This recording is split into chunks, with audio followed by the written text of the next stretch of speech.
প্রিয় শিক্ষার্থীরা, কেমন আছো তোমরা? আশা করি তোমরা সকলেই ভালো আছো। ঐতিহ্যবাহী লক্ষ্মীখোলা কলেজিয়েট স্কুলের পক্ষ থেকে আজকের আইসিটি ক্লাসে আমি সকলকে শুভেচ্ছা এবং সুস্বাগতম জ্ঞাপন করছি। আমরা সকলেই অবগত, বিশ্বের বর্তমান অবস্থার প্রেক্ষাপটে বিদ্যালয় খোলার এখনো পরিবেশ হয়নি। তো তার অর্থ এই নয় যে আমরা পড়াশোনা থেকে বিরত থাকব। তো তোমাদের বাড়িতে পড়াশোনা চালু রাখার স্বার্থে আমাদের প্রতিষ্ঠানের এই প্রয়াস, আর এই প্রয়াস ঠিক তখনই সার্থক হবে বলে মনে করি যদি তোমরা এই নির্দেশনা মোতাবেক আলোচনা দেখে একটু হলেও পড়ার চেষ্টা করো, তাহলে আমরা আমাদের প্রচেষ্টা সফল বলে মনে করব। প্রিয় শিক্ষার্থীরা, বলতে গেলে ষষ্ঠ শ্রেণী থেকে শুরু করে আমাদের উপরে পর্যায়ে আইসিটির একটা প্রভাব রয়েছে এবং আমাদের বর্তমান সরকার আইসিটির উপরে যথেষ্ট গুরুত্ব আরোপ করেছেন। তো আমরা এমনও হচ্ছে যে আমরা অন্য কোনো কিছু জানি বা না জানি, যে স্মার্টফোন তথা মোবাইল ফোন নাই এমন কোন পরিবার কিন্তু নাই। এমনও লক্ষ্য করা গেছে যে একটা পরিবারে 5 সদস্য, অনেক সময় 10টাও মোবাইল রয়েছে। তো যাই হোক, এটা জানতে গেলে বা কম্পিউটার পরিচালনা করতে গেলে আমাদের প্রথমত একটা বিষয় জানা জরুরি বলে মনে করি। যে তোমরা লক্ষ্য রাখবে যে আমি যদি কম্পিউটার পরিচালনা করতে চাই, তাহলে কম্পিউটার পরিচালনার ক্ষেত্রে কিবোর্ডটা সুন্দরভাবে জানা প্রয়োজন। অর্থাৎ কিবোর্ডের উপরে যার যত স্পেশালিটি বেশি, অর্থাৎ পারদর্শিতা বেশি, সে ব্যক্তি তত বেশি সুন্দর করে সুন্দর কাজ উপহার দিতে পারবে। আমরা একটু লক্ষ্য করলেই বুঝতে পারবো যে দোকানঘাটে বা অনেক দোকানে অনেক ছোট ছোট অপারেটর রয়েছে, তাদের বয়সও বেশি না, লেখাপড়াও খুব বেশি জানে না, কিন্তু হয়তো দেখা যাচ্ছে আমার পাশে বা তার পাশে যারা আছে তার সঙ্গে গল্প করছে, কিন্তু 2 হাত দিয়ে কিন্তু সুন্দরভাবে তারা কিবোর্ড পরিচালনা করছে। আবার অনেক ক্ষেত্রে আমরা লক্ষ্য করছি যে আপনার আমাকে যদি বলা হয় যে স্যার এই জিনিসটা লেখেন, যাদের আমাদের এই বিষয়ে দখল কম তাদের কিন্তু চোখের চশমা একবার খুলি একবার পড়ি, এভাবেই কাজ করতে করতে দেখা গেল তো অনেক সময় একটা শীট লিখতে সারা দিনও লেগে যায়। তখন বিষয়টা এমন হয়ে দাঁড়ায় যে স্যার আমারে কি কাজ করতে দিলেন, এইসব কি এই বয়সে হয়?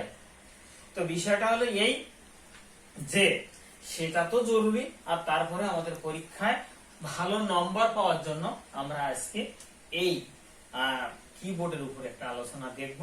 আশা রাখি তোমরা যদি আলোচনাটা ঠিকঠাক মতো অনুসরণ করো একটু হলেও উপকৃত হবে বলে মনে করি। তো ডিয়ার স্টুডেন্টস, আমি ধীরে ধীরে আমার আলোচনাগুলো করব। তোমরা যখন আমার ক্লাসে দেখবে তখন প্রয়োজনে আমার কাছ থেকে শীট নেওয়া তথা যদি সম্ভব হয় কিবোর্ডটা সামনে রেখে একবার যদি আলোচনা শোনো, আমি নিশ্চিত যে আদৌ এখনো কিবোর্ড হাত দাওনি, সে একবার আলোচনা শুনলে সে কম্পিউটার অপারেট করতে পারবে, এটা আমার দৃঢ় বিশ্বাস। তো যেহেতু আমাদের পরিচালনা তথা পরীক্ষায় নম্বর পাওয়ার একটা বিষয় রয়েছে, তো সেখানকার আলোচনাটা এরকম ভাবে আমরা করতে পারি যে কাজের উপর ভিত্তি করে কিবোর্ডকে 6 ভাগে ভাগ করা যায়। কয় ভাগে বললাম? 6 ভাগে। কি কি? ফাংশন কি, টাইপিং কি, টেক্টর কি, কার্সর মুভমেন্ট কি, নিউমেরিক কিপ্যাড আর স্পেশাল কি। এই 6 প্রকার। আমি আবারও বলছি, ফাংশন কি, টাইপিং কি, টেক্টর কি, কার্সর মুভমেন্ট কি, নিউমেরিক কিপ্যাড এবং সর্বশেষটা স্পেশাল কি। তো এই কিবোর্ডে কার কোথায় অবস্থান সেটা জানতে হলে আলোচনাটা শেষ পর্যন্ত লক্ষ্য রাখো, আশা রাখি উপকৃত হবে। তো আমি সর্বপ্রথম একটা কথা বলেছি যে ফাংশন কি সম্পর্কে। তো ফাংশন কি তোমরা যদি একটুখানি লক্ষ্য করো তো বুঝতে পারবে ফাংশন কি সম্পর্কে আমাদের জানতে হবে। তো ডিয়ার স্টুডেন্ট, এইখানে আমাদের কিবোর্ডের উপরের সারিতে F1 থেকে শুরু করে F12 পর্যন্ত কিগুলো ফাংশন কি নামে পরিচিত। কি বলেছি? F1 থেকে শুরু করে F12 পর্যন্ত কিগুলো ফাংশন কি নামে পরিচিত। এইবার প্রশ্ন হচ্ছে যে স্যার এর কাজটা কি? এর কাজটা হচ্ছে তথ্য সংযোজন বা ইনসার্ট করা এবং বিভিন্ন ধরনের নির্দেশ প্রদান করার জন্য এটি ব্যবহৃত হয়। তাহলে আমি বলেছি যে তথ্য সংযোজন বা ইনসার্ট করা এবং বিভিন্ন ধরনের নির্দেশ প্রদান করার জন্য এটি ব্যবহৃত হয়। তাহলে আমাদের হিসাব অনুযায়ী আমাদের দ্বিতীয় যে জিনিসটা আছে যে দ্বিতীয়টা কি বলেছি? টাইপিং কি, তাই না? এবার টাইপিং কিটা প্রশ্ন আসছে যে স্যার তারা আবার কারা এবং তাদেরও বা অবস্থান কোথায়? তো আমরা একটু লক্ষ্য করলে বুঝতে পারবো এ থেকে জেড পর্যন্ত। তবে একটা জিনিস মনে রাখতে হবে, তো আমাদের যেহেতু এর অবস্থানটা কেমন আছে, যে অবস্থানটা কেমন আছে QWERTY এভাবেই কিন্তু আমাদের এর সাজানো। এটা কিন্তু এ থেকে জেড পর্যন্ত কিন্তু একেবারে সিরিয়ালি সাজানো নয়। তো আমাদের আলোচনার সুবিধার্থে বলতে আছে যে এ থেকে জেড পর্যন্ত এই অংশটা, তারপরে আছে কি 0 থেকে 9 এবং জ্যোতি চিহ্নগুলো। এখানে জ্যোতি চিহ্নগুলো আমরা কি বলে থাকি, যেমন এখানে ফুল স্টপ আছে, কোলন আছে, কোলন ড্যাশ আছে, লেস দ্যান আছে, গ্রেটার দ্যান আছে, এই অংশটা এগুলো টাইপিং কির অন্তর্ভুক্ত। নিচে আরো কিছু টাইপিং কি আছে যেগুলো আমরা পর্যায়ক্রমে আলোচনা করব। বাবা এইভাবে একটা জিনিস লক্ষ্য করো, আমি বলেছি যে নিচে আরো কিছু টাইপিং কি আছে যেগুলোর ব্যবহার নিচে উল্লেখ করা হলো। তো আমার ডাইন পাশে একটা এন্টার কি বলে একটা কি আছে, এন্টার কি।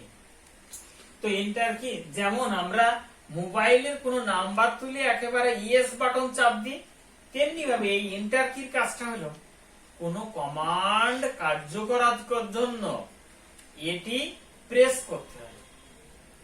কোন কমান্ড কার্যকর করার জন্য এটি প্রেস করতে হয়। আবার কোন ডকুমেন্টের লাইন শেষ করে, এখানে একটু কথা আছে, লাইন শেষ হলে অটোমেটিক্যালি কিন্তু এই কার্সারটা নিচে চলে যাবে। কিন্তু যদি দেখা যায় যে আমার লাইনটা এখনো শেষ হয়নি, সেক্ষেত্রে আমি নিচে নামতে চাই, সেক্ষেত্রে আমি যদি এন্টার বাটনটা প্রেস করি তখন অটোমেটিক্যালি সে কিন্তু নিচে চলে যাবে। অর্থাৎ কোন ডকুমেন্টের লাইন শেষ না হয়ে, মনে করো আমার পছন্দ মতো আমি নিচের লাইনে যেতে চাই, তখন এটি প্রেস করতে হয়। তাহলে আমরা এন্টার কি সম্পর্কে জানলাম, ঠিক তাই না?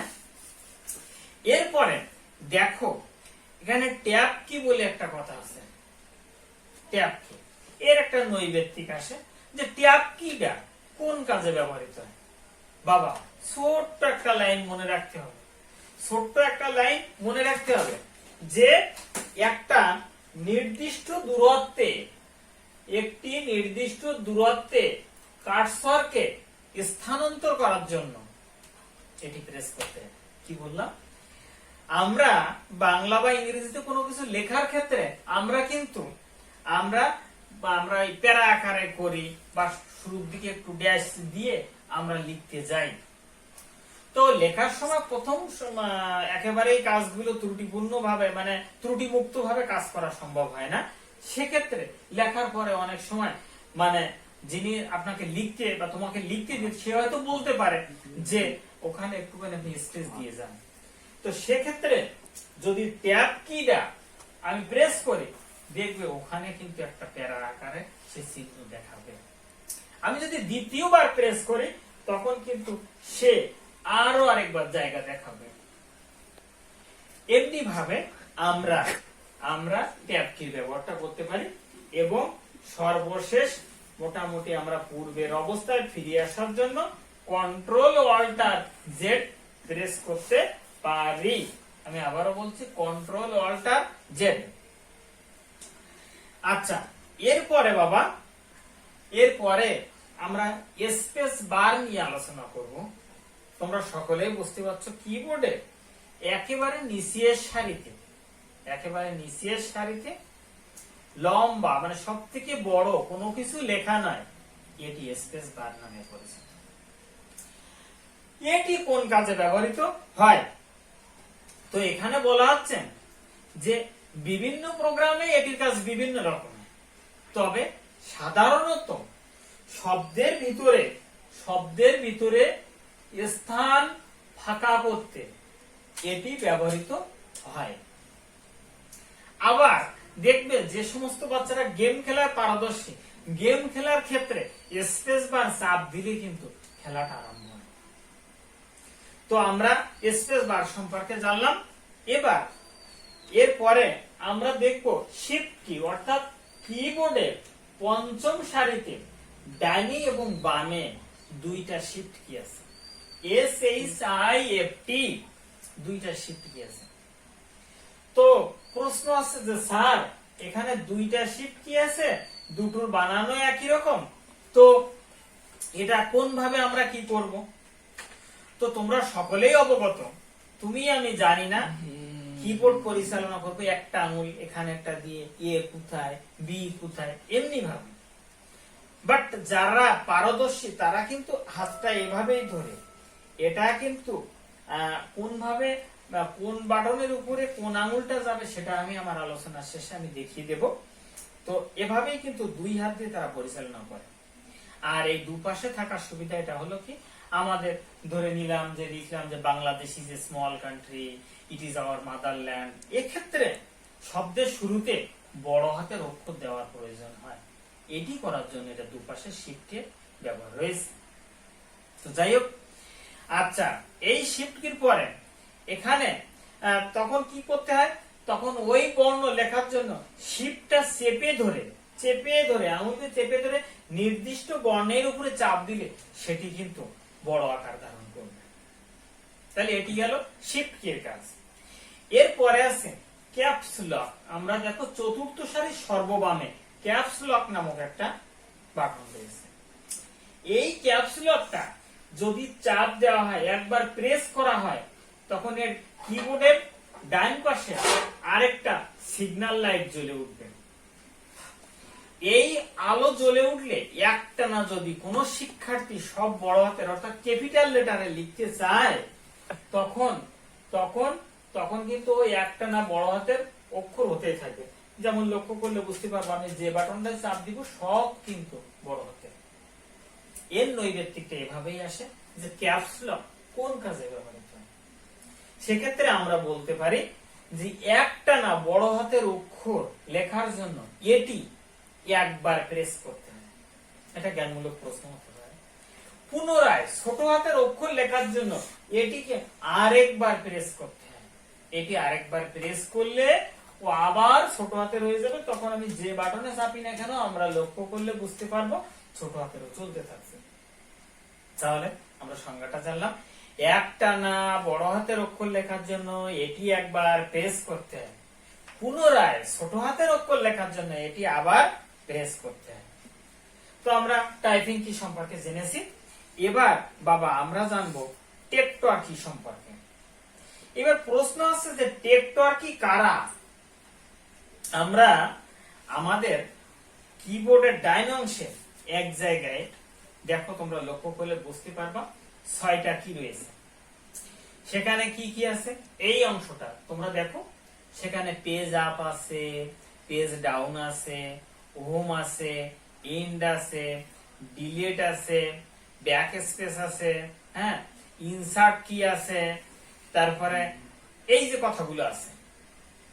এখন প্রশ্ন আসছে পেজ আপ আর পেজ ডাউন, পেজ আপ আর পেজ ডাউন কোন কাজে ব্যবহৃত।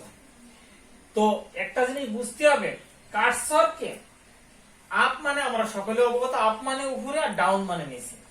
তাহলে কার্সরকে বর্তমান পেজের শুরুতে নিয়ে যেতে পেজ আপ প্রেস করতে হয়, আর বর্তমান পেজের শেষে আনতে পেজ ডাউনটা প্রেস করতে হয়। তোমরা যখন কম্পিউটার নিয়ে বসবে এটা একটু প্র্যাকটিস করে দেখো, দেখবে এই কথার সঙ্গে মিলিয়ে।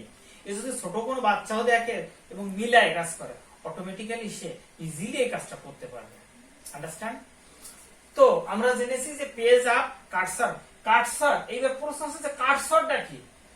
তো আমরা কম্পিউটার পরিচালনার সময় একটা দেখছি যে কার্সর হলো এই যে রেখাটা, উলম্ব ক্ষুদ্র রেখা, যেটি পর্দায় কাজের স্থান নির্দেশ করে। হ্যাঁ, পর্দায় কাজের স্থান নির্দেশ করে। অর্থাৎ কম্পিউটার খুললে যদি কিনা এই চিহ্নটা না আসে, তাহলে আমাদের ধরে নিতে হবে যে এই কম্পিউটারে কোনো সমস্যা হয়েছে। তো কারণ এই হলো সেই নির্দেশক যে তোমার আমার কাজের গতি নির্দেশ করে দেবে, কোথায় কি করব। আন্ডারস্ট্যান্ড? তো এরপরে আমরা হোম আর এন্ড সম্পর্কে জানবো। হোম আর এন্ড সম্পর্কে জানতে গেলে বাবা আমরা সকলেই অবগত, হোম মানে বাড়ি আর এন্ড মানে শেষ, ধরে নাও বাড়ির বাইরে। তো একটু আগে বললাম কার্সরকে বর্তমান পেজের শুরুতে আনতে পেজ আপ, আর বর্তমান পেজের শেষে আনতে পেজ ডাউন। ঠিক তেমনি ভাবে কার্সরকে বর্তমান লাইনের শুরুতে আনতে, বর্তমান লাইন আর ওটা কিন্তু বর্তমান পেজ বলেছে, তাহলে বর্তমান পেজের লাইনের শুরুতে আনতে হোম প্রেস করতে হয়, আর বর্তমান লাইনের শেষে আনতে এন্ড প্রেস করতে হয়। তাহলে আমরা একটু জানলাম। এরপরে যদি অন্য কোনো সুযোগ সুবিধা হয় আমি চেষ্টা করবো আরো সুন্দরভাবে তোমাদেরকে বলার। এরপরে ডিলিট আছে এবং ব্যাক স্পেস বলে দেখো একটা কথা আছে। এখন প্রশ্ন আসতেছে যে স্যার ও ডিলিট, ও তো সবাই জানে ডিলিট মানে মুছে ফেলা, আবার ব্যাক স্পেস মানেও মুছে ফেলা।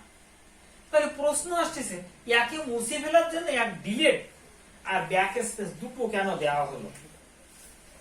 আমরা পর্দায় যদি লক্ষ্য করি বুঝতে পারবো। ডিলিট বানান করতে গেলে সাধারণত বাংলা ড এর ব্যবহার হয়, আর ব্যাক স্পেস অর্থাৎ ব অর্থাৎ বাম। তো কেউ যদি ডাইন পাশের কোন শব্দ মুছতে চায় তাহলে ডিলিট বাটনে আস্তে আস্তে করে মানে প্রেস করতে হয়, আর যদি কিনা বাম পাশের শব্দ মুছতে চায় তো বাম পাশে তখন কিন্তু ব্যাক স্পেস। তাহলে আমার কথা হলো এটাই যে আমার পেজের ডান পাশের কোনো কিছু মুছতে ডিলিট প্রেস করতে হয়, আর বাম পাশের কোনো কিছু মুছতে ব্যাক স্পেস প্রেস করতে হয়। তোমরা এটা পরীক্ষা করে দেখো, এটা অবশ্যই বুঝতে পারবে। তো তারপরে ইনসার্ট কি? ইনসার্ট কথাটার অর্থ হলো যে কোনো কিছু প্রয়োগ করা, সংযোজন করা। তো এর নৈবেত্তিকটা সাধারণত এভাবে হয়ে আসে যে কোনো কিছু সংযোজন করার জন্য এটি ব্যবহৃত হয়। তো আমরা ফাংশন কি জেনেছি, টাইপিং জেনেছি, টেক্টর জেনেছি। আচ্ছা, নিউমেরিক কিপ্যাড বলে চতুর্থটা আমি বলেছিলাম। নিউমেরিক কিপ্যাড, নিউমেরিক মিন্স হচ্ছে নাম্বার। তো তোমরা লক্ষ্য করলে বুঝতে পারবে যাদের সামনে বড় কিবোর্ড আছে, যে লক্ষ্য করো কিবোর্ডের ডাইন অংশে ক্যালকুলেটরের ন্যায় একটা অংশ রয়েছে, 17টা বাটন বিশিষ্ট। তে এগুলো নিউমেরিক কিপ্যাড নামে পরিচিত। সাধারণত নাম লক বলে দেখো উপরে একটা আছে নাম লক, ওই যে 17টা কির উপরে এই নাম লক অন করে এগুলো ব্যবহার করা যায়। প্রশ্ন আসতেছে যে নাম লক কোন ভাবে? অনেক সময় কাজ করতে গিয়ে দেখা গেল কি আমার এই নাম লকে চাপ পড়লে তখন কিন্তু ওই অংশটা যদি চাপ পড়লে অনেক সময় বন্ধ হয়ে যায়, বন্ধ হয়ে গেলে তখন কিন্তু আমরা এটা কাজ করতে পারি না। সুতরাং নাম লক হচ্ছে ওই 17টা অংশের চাবিকাঠি। আমরা ফাংশন বলেছি, টাইপিং বলেছি, Tector, numeric keypad, function, typing, Tector, numeric keypad. আচ্ছা, তো এইবার আমরা স্পেশাল কি সম্পর্কে আলোচনা করব। তো স্পেশাল কি গুলো তোমরা একটুখানি দেখো। এর ভিতরে পড়ে তোমার উইন্ডোজ কি পড়ে, এটা তোমরা দেখতে পাচ্ছ কিবোর্ডের নিচের এখানে একটা লোগো চিহ্নিত আছে যে উইন্ডোজ কি। তারপরে কিবোর্ডের সব থেকে উপরে একটা কি আছে, এসকেপ কি বলে একটা কি আছে, একটা কি আছে। তো তারপরে দেখো নিচের সারিতে সর্ববামে কন্ট্রোল কি বলে একটা কি আছে। তো কন্ট্রোল কি আছে। এরপরে দেখো তোমরা এই জায়গায় স্ক্রল লগ বলে একটা কি আছে। তারপরে আছে পজ অবলিক ব্রেক বলে একটা কি আছে।